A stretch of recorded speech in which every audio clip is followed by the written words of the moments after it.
ได้เด้แฟนอายที่เคยสัญญาคนที่เคยบอกว่าส่งการให้อายมารออยู่ที่แคมป์ของที่สองเฮาเคยนัดพบพ่ออายก็ได้มา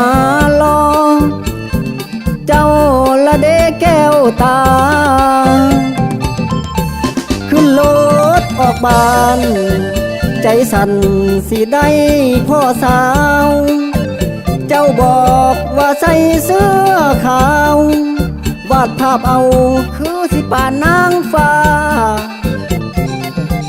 ฮอด8 โมงเช้าอายเหงาบ่เห็นเจ้ามาป่านนี้จน10 โมงกว่าก็ยังบ่เห็น3 วัยมือบ่าวแดนไกลพาเจ้าไปบ่สาว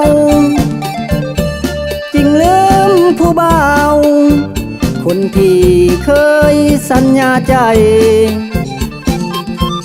เห็นแต่คนอื่นสดชื่นคงแค้นแฟนไป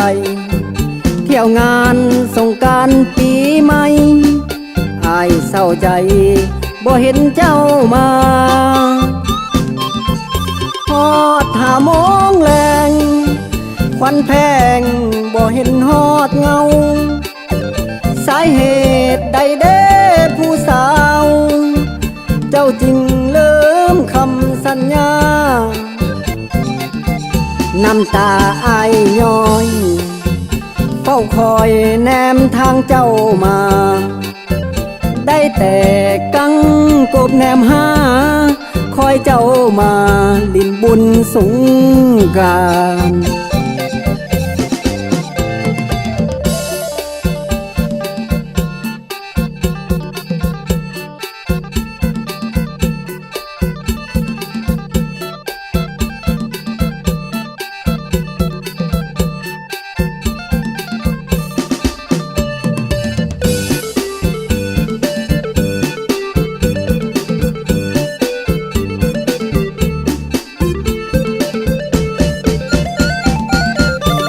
มือบ่าวแดนไกล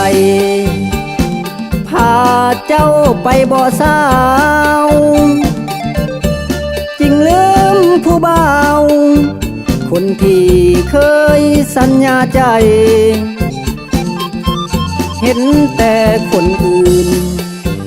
สดชื่นคงแค้นแฟนไป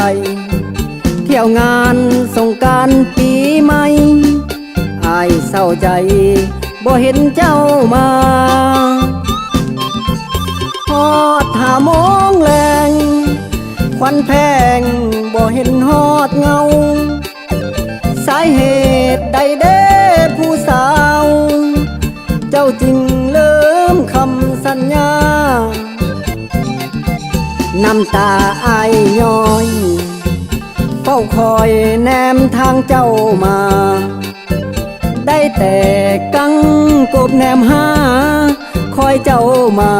ลินบุญสงกรานต์